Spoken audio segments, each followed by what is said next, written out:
நமஸ்காரம். அஸ்மத் சர்வ குருப்யோ நமஹ. இது நமது உலகம் சேனல் நேயர்களுக்கு வேங்கடம் ராம்நாராயண் அன்பு கலந்த வணக்கங்கள். மாற்றம் ஒன்றே மாறாதது என்பதை முழுமனதாக நம்பிக்கொண்டிருக்கக்கூடிய மகர ராசி நண்பர்களே, எதிர்வரக்கூடிய கார்த்திகை மாதம் நமக்கு எப்படி இருக்கும்? விஸ்வாவச வருஷம் கார்த்திகை மாதம் 17/11/2025 துவாதசி திதியில் பிறக்கக்கூடிய மாதம். ஏற்றத்தையும் மாற்றத்தையும் தரும் சிறிதும் சந்தேகமில்லை. உத்திராடம், திருவோணம், அவிட்ட நட்சத்திரத்தில் பிறந்த நமக்கு எதிர்வரக்கூடிய மாதங்கள் எப்படி இருக்கும்? மிக அற்புதமான மாதமாகத்தான் இருக்கும் சார். ஏன்னா கொஞ்சம் சனியால சங்கடங்கள் வந்தாலுமே சின்ன சின்ன விசேஷங்கள் நமக்கு small things make big difference அப்படின்னு சொல்லுவாங்க. அதை தரக்கூடியதாக சின்ன சின்ன விஷயங்கள் நமக்கு இன்பத்தை தரக்கூடியதாக அமைந்திருக்கும் சார். ஃபஸ்ட்டு பலன் பார்க்குறதுக்கு முன்னாடி பிளானட்டரி பொசிஷன் பார்த்துக்கலாம். 2 கும்பத்தில் ராகு, மீனத்தில் சனி, வக்கரகதியில் கும்பத்துக்கு வரார். உச்சத்தில் கடகத்தில் குரு, சிம்மத்தில் கேது, கன்னியில் சந்திரன், துலாத்தில் சுக்கிரன், விருச்சிகத்தில் சூரியன் முதல் செவ்வாய் இருந்து நம்மை வழிநடத்துகிறார்கள். ஏன்னா அந்த ப்ளஸ் பாயிண்ட்னு பார்ப்போம். சந்திரன் கன்னியில், அது புதனுடைய வீட்டில், சுக்கிரன் துலாத்தில் தன்னுடைய சொந்த வீட்டில், செவ்வாய் விருச்சிகத்தில் சொந்த வீட்டில், சனி தன்னுடைய சொந்த வீட்டில் வக்கரகதியில் இருந்தாலுமே குரு உச்சத்தில் கடகத்தில் இருக்கார். இப்படியாக இருந்து நம்ம வழிநடத்துகிறார்கள் சார். இதில் மக்கரத்துக்கு குருவினுடைய பார்வை வேறு இருக்குது. குரு அதிசாரமாக வர்றபோது, கடகத்துக்கு வர்றபோது உச்சத்தில் இருக்க குரு நம்முடைய 12ஆம் வீட்டுக்கு அதிபதியான 3க்கும் 12க்கும் அதிபதியான குரு இவனுடைய பார்வை நமக்கு இருக்கிறதுனால சின்ன சின்ன சங்கடங்கள் எல்லாம் நமக்கு சக்ஸஸ் ஆகி வரக்கூடியதாக இந்த மாதம் அமைந்திருக்கிறது. அதுவும் சின்ன சின்ன விஷயங்கள் செய்யக்கூடியவர்கள், சிறு குறு தொழில் வியாபாரிகள், டிரைவர்ஸு, அதிக தூரம் பயணம் செய்து விற்று வருபவர்கள், இவர்களுக்கெல்லாம் இந்த மாதம் சின்ன சின்ன சங்கடங்கள் வந்தாலுமே அதில் ஒரு சின்ன எதிர்பார்ப்பு பூர்த்தியாகக்கூடியதாகத்தான் அமைந்திருக்கிறது.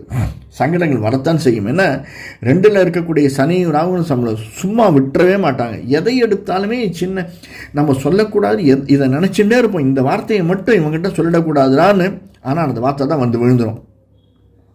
நம்ம ஏதோ ஒரு வார்த்தை சொல்லியிருப்போம், அந்த வார்த்தையே பிடிச்சிட்டு அதையே திரும்பி திரும்பி திரும்பி திரும்பி சொல்லி நம்மளை அச்சப்படுத்துவவரெல்லாம் நிறைய பேர் உண்டு. அதுவும் எஸ்பெஷலி சகோதர சகோதரிகள் இதில் ரொம்ப கில்லாடிகள்.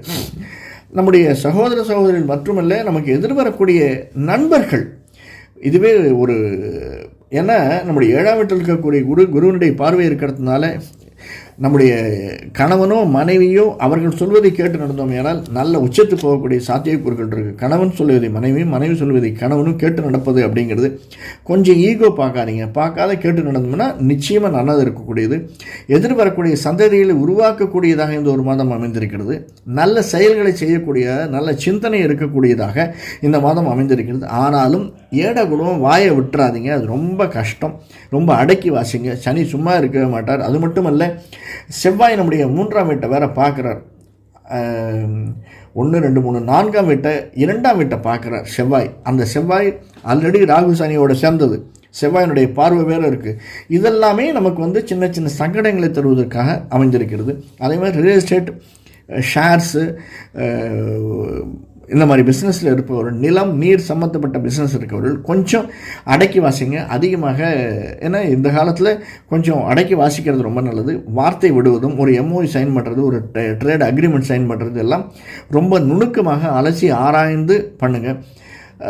வாயை விட்டுற வேண்டாம். அது எங்கேயுமே நமக்கு வாயை பிடுங்கிறதுக்கு நிறைய பேர் காத்திருப்பாங்க. எஸ்பெஷலி நம்முடைய முதலாளிகள், அது மட்டும் இல்லை நம்மளுடைய மேலதிகாரிகள். அவங்க படுத்துகிற பாடு இருக்கே, சின்ன சின்ன விஷயங்கள் தான் நம்மளோட கூட சதாச்சின்னு இருப்பாங்க.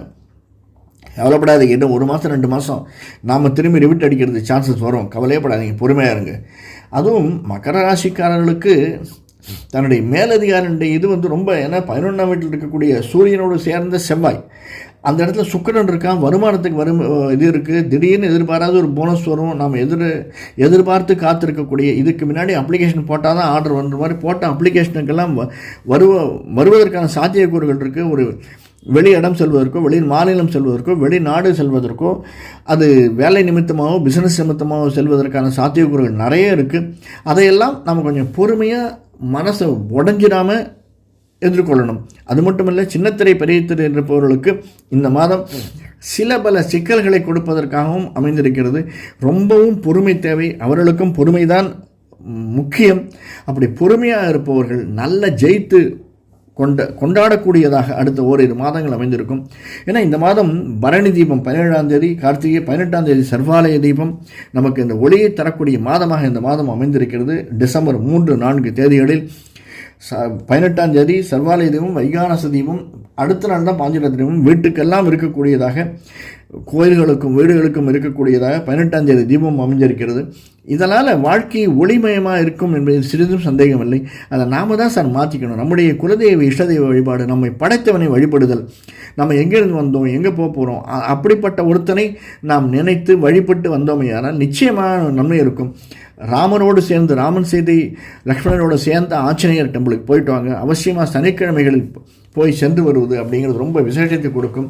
முடிஞ்சோன்னா ஏதாவது ஒரு காரிய சித்தி ஆகணும் அப்படின்னா வீட்டிலேயே ஒரு 10 வெத்தலையை வாங்கி மாலையை தொடுத்து எடுத்துன்னு போயிடுங்க. வெளியில் வெத்தலை வாங்க வேண்டாம், வெத்தலை மாலை வாங்க வேண்டாம்.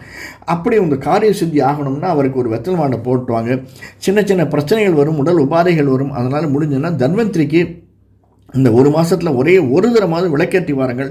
நம்முடைய நட்சத்திரம் வரும் அன்னைக்கு, உத்திராடம், திருவோணம், அவிட்ட நட்சத்திரம் வரும் அன்னைக்கு ஒரு தரம் விளக்கேற்றிட்டு வாங்க தன்வந்திரிக்கு. இதை செய்து வந்தோமையானால், நம்முடைய இஷ்டதெய்வ குலதெய்வ வழிபாடு செய்து வந்தோமையானாலே இந்த மாதம் மேன்மை தரக்கூடிய மாதமாக மகர ராசிக்காரர்களுக்கு அமைந்திருக்கும் சிறிதும் சந்தேகமில்லை. வேறொரு காணொளியில் சந்திப்போம். நன்றி, வணக்கம்.